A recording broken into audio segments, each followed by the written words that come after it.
Welcome to The Explainer.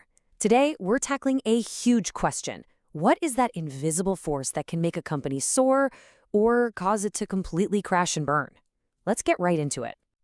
So, let's kick things off with a question that, I'm betting, has kept more than a few leaders up at night, right?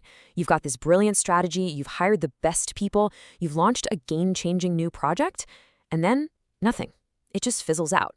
So what's going on? What's that invisible wall you keep hitting?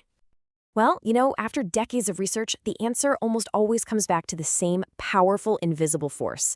It's not the plan, it's almost never the plan, it's all the unwritten rules, the hidden habits, the stuff that happens when nobody's looking. In one word, it's the culture. And the authors of this work have this just perfect metaphor for it. They call it the jaws of culture. Just picture that for a second.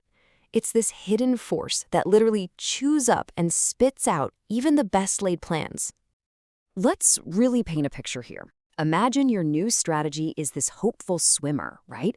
Making a break for the shore of success. But lurking just under the water, that's the shark. That's the jaws of culture. It's made up of all those deep-seated, hard-to-change habits that will attack your new plan before it even gets its feet wet. And look, this isn't some abstract, fuzzy concept. The teeth in these jaws are very real, very specific things. We're talking about stuff like departments fighting over turf, right? That classic we versus them attitude. Or how about a total lack of accountability, where pointing fingers is the main sport? Or bureaucracy that just grinds everything to a halt. As you look at this list, be honest. Does any of this hit a little too close to home? Okay, so if the culture is the shark, where does it come from? I mean, it doesn't just materialize out of thin air, right? Well, the truth is, it's a direct reflection of leadership. And that brings us to this absolutely critical idea called the shadow of the leader. The legendary leadership expert Warren Bennis put it perfectly. He said a leader doesn't just get the message, he is the message. Think about that. The entire organization is watching. It's an ecosystem, and it takes every single one of its cues from the people at the top. The good habits, the bad habits, even the things leaders don't say. It all gets baked into the company's DNA. And this right here, this is where the rubber meets the road. You can have all the fancy posters you want on the wall saying teamwork and innovation, but if people see the leaders operating in silos and blaming each other, well, what do you think they're going to do? They're going to follow what they see, not what they read. When there's a gap between what you say you value and what you actually do, behavior wins every single time. But okay, let's peel back another layer. Because this shadow a leader casts, it doesn't just start when they walk into the office. Nope, it starts way before that. It actually begins inside their own head. It all comes down to their state of mind. So the book gives us this really simple, but honestly, game-changing tool to think about this. It's called the mood elevator. Picture it. We're all riding this thing up and down all day long. When you're on the top floors, you're feeling grateful, creative, curious. You're at your best.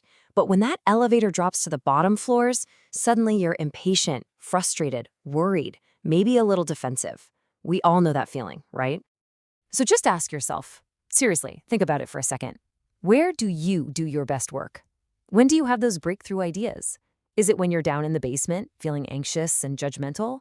Or is it when you're on those top floors, feeling hopeful and curious? Yeah, the answer is a no-brainer, right? Your best self, the one who's collaborative, accountable, and just plain resourceful, lives on those upper floors. But here's the real kicker, the big insight. Those qualities aren't things you have to strain to learn. They're actually your default setting when you're in a higher state of mind. And this is so important. We are not just passengers on this elevator. We can actually learn to push the buttons. The book lays out a few simple ways to ride the elevator back up. First, just be aware. That's it. Just notice, hey, I think I'm on a lower floor right now. That awareness alone is half the battle. Second, hold thoughts lightly. Realize that the thoughts you have when you're frustrated or worried, they're not always the truth. Don't make huge decisions from down there. And third, actively gain perspective. Step back. Look at the big picture. It's a way to consciously hit the up button. All right, so we've diagnosed the disease, right? We have the jaws of culture, and we know it's fed by the shadow of the leader, which starts with their own mood. So What's the cure? How do we actually fix this? Well, let's talk about the solution. There's a proven blueprint for this, a systematic way to shape the culture you actually want. Now, this is not about wishful thinking or another flavor of the month initiative. It's a real 5-step process. First, you diagnose. You have to get brutally honest about where your culture is right now. Then you unfreeze the old ways of doing things. Next, and this is maybe the most important step, you reinforce the new behaviors. You have to align everything, your hiring, your promotions, your rewards, to support the change. Then you apply these new skills to solve real business challenges. And finally, you measure. You track your progress to see what's working. It's a whole system. And hey, this stuff really works. Just look at the Tennessee Valley Authority. They were stuck in a classic bureaucratic mess. Tons of turf wars, resistance to change, you name it. They brought in this exact model and totally transformed their culture. And the result? Get this. Their nuclear plants went from being just okay to being ranked in the top 1% in the world for safety and reliability. That is a massive change. That's what happens when you get intentional about culture. You know, when you boil it all down, it comes back to this simple, powerful truth. James Baldwin nailed it. He said, "Children have never been very good at listening to their elders, but they have never failed to imitate them." Your team, your entire organization, they're watching. They will always, always imitate what you do, not what you say. So here's the big takeaway from all of this. Culture isn't some mystical fog that just rolls in. It's not something that happens to you. It's something you create. It's the sum total of all the little behaviors, starting with the leaders. And it all begins with the state of mind you choose to be in right now in this moment. So that really leaves just one question for you to think about. What shadow will you cast today?